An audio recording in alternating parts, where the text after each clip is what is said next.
back here with Todd Hodge, and we're going to talk today about setting your slipper and your diff adjustment and how those kind of correspond with each other. And Todd's going to show us all about the diff and slipper setup. One thing that a lot of people forget is that how important the slipper is to an RC racing car.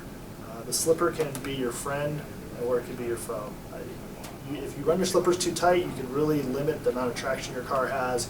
You can also basically make all of those loads being transferred through the suspension, through the drivetrain, going into your diffs or going into your belts or going into your shafts for shaft-driven cars. So one thing that we found on the 22.4 was, and this was definitely at the Worlds also, is that the slipper adjustment was super critical to the way the car handled. So as we were coming off jumps at the Worlds, we noticed that when the slippers were overly tight, the cars would, what I would call, get almost like a speed wiggle when the guys would pick up the throttle and hit the downside of the jump. They would start to wick up the throttle, the car would, as the car would land, to kind of basically bind up the suspension a little bit, and the car would just get this really odd wiggle.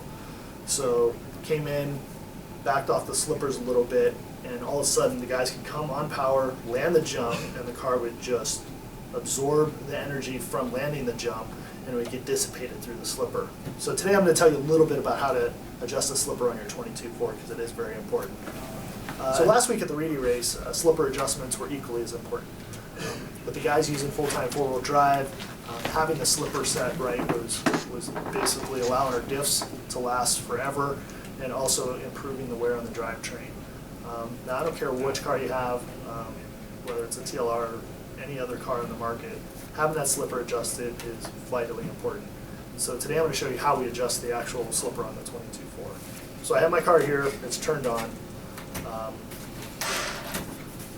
So to basically check the slipper, you hold down all four tires and just apply a little bit of throttle, and you can hear the slipper there.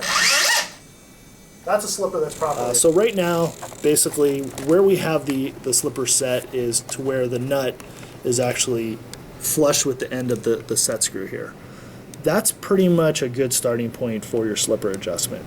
So you'll see here, now you'll actually hear the slipper. You hear the slipper working. Now I'm going to go one full turn tighter on the slipper to show you basically a slipper that's over tightened. So one full turn, we're going to do it again. You're going to hear some nasty noises here, which is basically the belts popping. So those are basically your belts popping, something you do not want.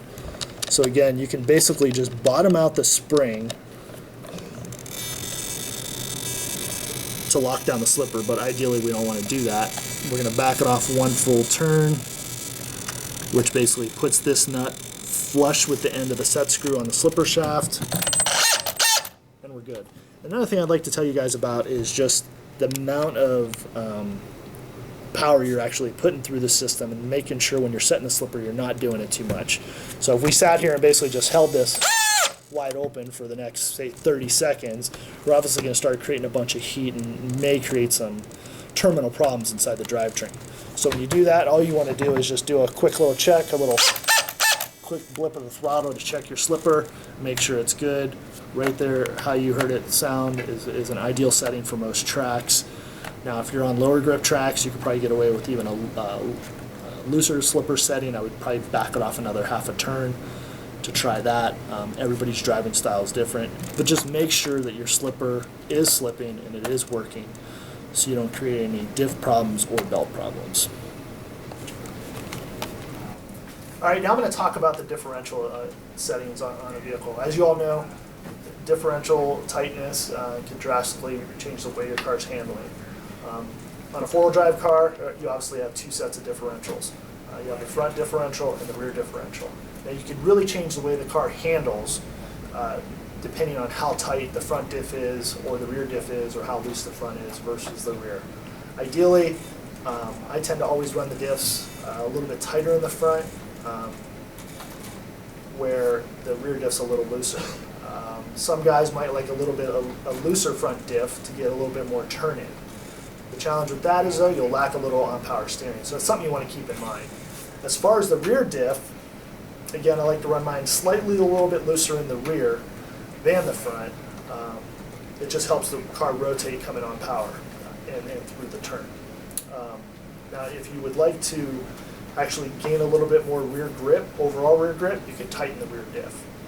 And the beauty about our diffs is you can actually use our little 22 diff tool and basically get inside the outdrive here.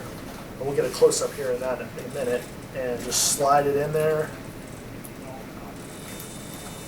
Get it in there, so it's in there. And then basically, to tighten the front diff, you're just going to turn the inside tire clockwise or counterclockwise if you wanted to loosen it. And then the same thing with the rear. You can adjust the rear the same as well. So first off, to adjust your diff, we're going to start with the front. Have your 22 diff tool. And all you do, depending on which side your diff screw's on, I always build mine onto the left side of the car. So basically find your home in there for your diff screw.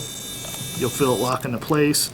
Obviously to tighten, you're going to turn the right side tire clockwise to tighten your diff, or counterclockwise to loosen your diff. So now we're going to see how tight the diff actually is. So one of the things Dakota taught me actually at the Nationals this year I thought was pretty brilliant, basically to understand how tight your diff is. And this is going to range from every person depending how fast you spin the wheels. But so we basically marked our wheel with the TLR there. Obviously you don't have to do it that much, but you just basically just flick the wheels a little bit.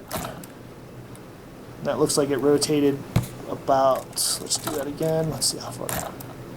So that rotated about 1.5 times. So now we're going to tighten the diff.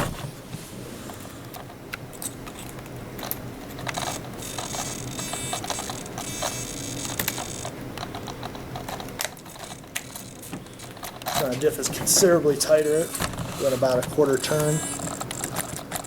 Bring that back down. Again, we just want to see how far this logo spins when we spin the tires.